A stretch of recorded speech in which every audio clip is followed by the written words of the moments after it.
In November 2022, something happened inside one of America's most quietly powerful family businesses that no one outside the room was supposed to hear about.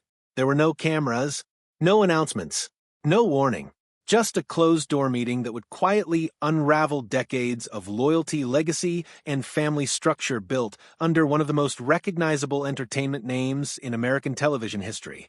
By the time that meeting ended, Larry Welk Jr., a man who had spent more than 4 decades building and protecting the empire his father created, was no longer in control of anything.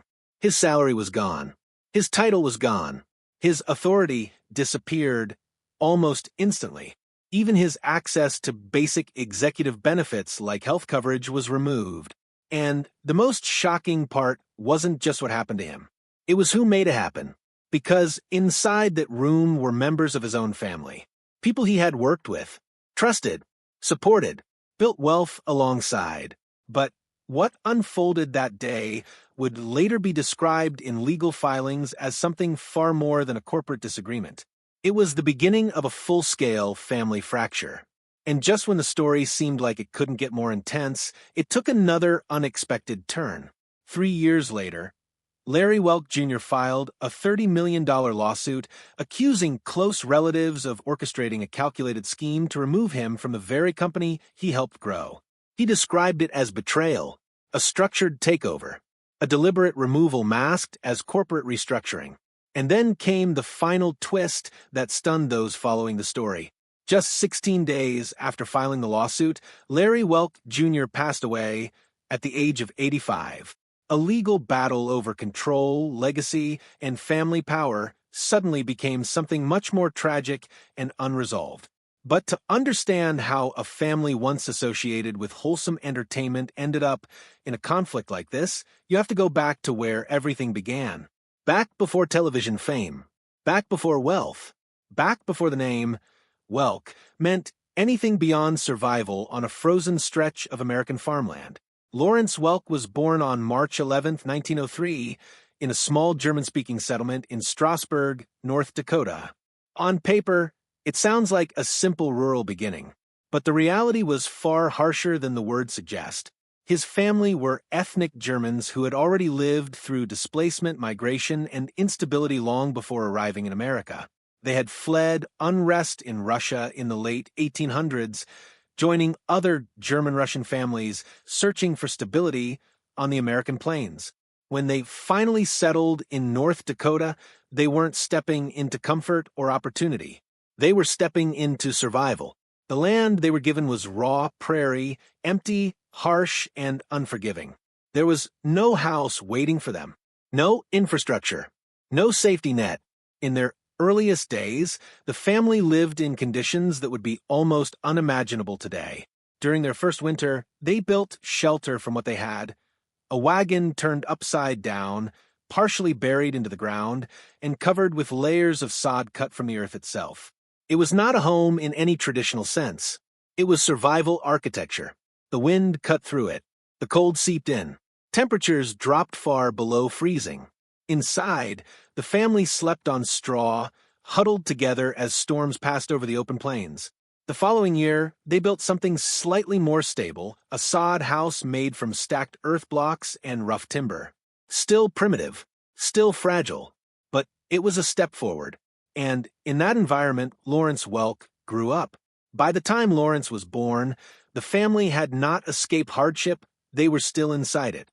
He was the 6th of 8 children, raised in a household where every resource was stretched to its limit. Food was simple and repetitive, clothing was passed down, space was tight, comfort was non-existent. His father worked the land from sunrise to sunset. His mother managed everything inside the home, from cooking to sewing to caring for children in conditions that left no room for rest. Life wasn't about education or ambition. It was about endurance. Lawrence left school at around the 4th grade. Around age 10, he was already expected to contribute to the farm. He fed animals, carried water, fixed fences, worked fields, helped wherever he was needed, and all of it was done in an environment where English was barely spoken at home. The family spoke German almost exclusively, and his schooling was limited to a parochial environment that reinforced that isolation. He wasn't just growing up poor. He was growing up cut off from the broader world, and yet something unexpected was quietly forming inside that difficult life. Something that would eventually change everything. One of Lawrence Welk's earliest and most defining memories came not from work or hardship, but from music. His father, Ludwig Welk, occasionally played accordion at local barn dances to earn extra income. For a poor farming family, the instrument was a rare possession, valuable, heavy, and powerful in its ability to bring people together. At these gatherings, German-Russian communities would dance for hours inside wooden barns, music echoing through cold prairie nights. As a child, Lawrence would watch his father's hands move across the accordion, the bellows breathing in and out like a living thing. And then came the moment that stayed with him forever. One night, his father allowed him to press a single key. That single note changed something inside him. It wasn't just sound. It was possibility. From that moment forward, something shifted in how he saw his future. The farm life he was born into no longer felt like the only path available. Music had entered the picture, and it wouldn't leave. By his early teens, Lawrence was already performing at local events. Barn dances, weddings, community gatherings. He wasn't polished. He wasn't refined. In fact, many early listeners considered him rough around the edges. Some even rejected him outright. But he kept going. Because for him, music wasn't just performance, it was escape. At the same time, life on the farm continued to demand everything else. Long hours, physical labor, unpredictable weather, constant responsibility. There was no separation between survival and work. And yet, that same environment built something in him that would define his entire future: discipline. In 1920, when Lawrence was 17, his father made a decision that would shape everything that followed. He purchased a high-quality accordion for $400, a massive investment for a struggling farming family. But it came with conditions. Lawrence would continue working on the farm full-time until his 21st birthday.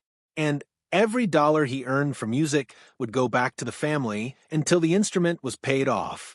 For the next 4 years, his life became a split existence. Daylight belonged to the farm. Night belonged to music. He worked until exhaustion, then performed at dances and events across the region. There was no comfort, no balance, no pause, just relentless responsibility. But in that structure, something powerful developed, a work ethic that would later define his entire career. On his 21st birthday, in 1924, Lawrence Welk left the family farm. It wasn't a celebration. It was a separation filled with tension, especially with his father, who believed music was too unstable to be a real future. He left with almost nothing, no education, limited English, and no safety net. And what followed was not success. It was struggle. Early performances paid almost nothing. Entire weeks of work might bring in only a few dollars once split among band members. Travel was difficult. Conditions were poor. Money was unstable. Bands drove old cars, slept inside them, and took any opportunity they could find just to survive. Even then, Lawrence kept moving forward, because stopping meant going back. In 1927, at age 24, Lawrence Welk landed a daily radio program in Yankton, South Dakota. It was the first real turning point in his career. For the first time, he had consistent exposure, a platform, an audience, a sense of momentum. The show ran for nearly a decade, gradually building his reputation across the region. And despite criticism about his accent and lack of polish, audiences connected with something deeper: sincerity, warmth, consistency. In an era of economic struggle, that emotional tone mattered more than perfection. By the late 1930s, Lawrence Welk was no longer just a regional performer. He was shaping a musical identity that he called champagne music. Light, controlled, pleasant, structured. It was designed to feel safe and uplifting. That identity eventually carried him into television, where everything changed again. In 1951, he launched a televised version of his show in Los Angeles. By 1955, it went national, and by the late 1950s, millions of Americans were tuning in weekly. At its peak, his show reached tens of millions of viewers. He had become a national figure, a symbol of comfort television. But behind the polished performances and clean image was a tightly controlled system. As the show grew, so did Welk's influence over performers. Strict rules defined the environment. No drinking, no smoking, no scandals, but control extended beyond image. It extended into pay structures and career stability. Many performers were paid minimal wages, even while contributing to a highly successful national program. Over time, this created tension between the public image of harmony and the private reality of control.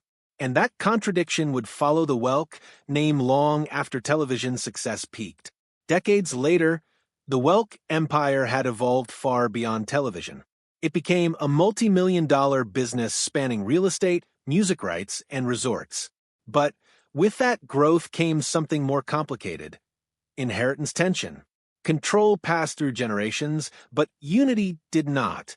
By 2022, internal disputes erupted into open conflict.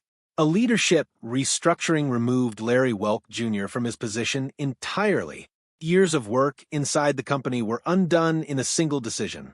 He responded with legal action, alleging betrayal and mismanagement. And shortly after filing his lawsuit, he died, leaving behind not resolution, but controversy, division, and unanswered questions.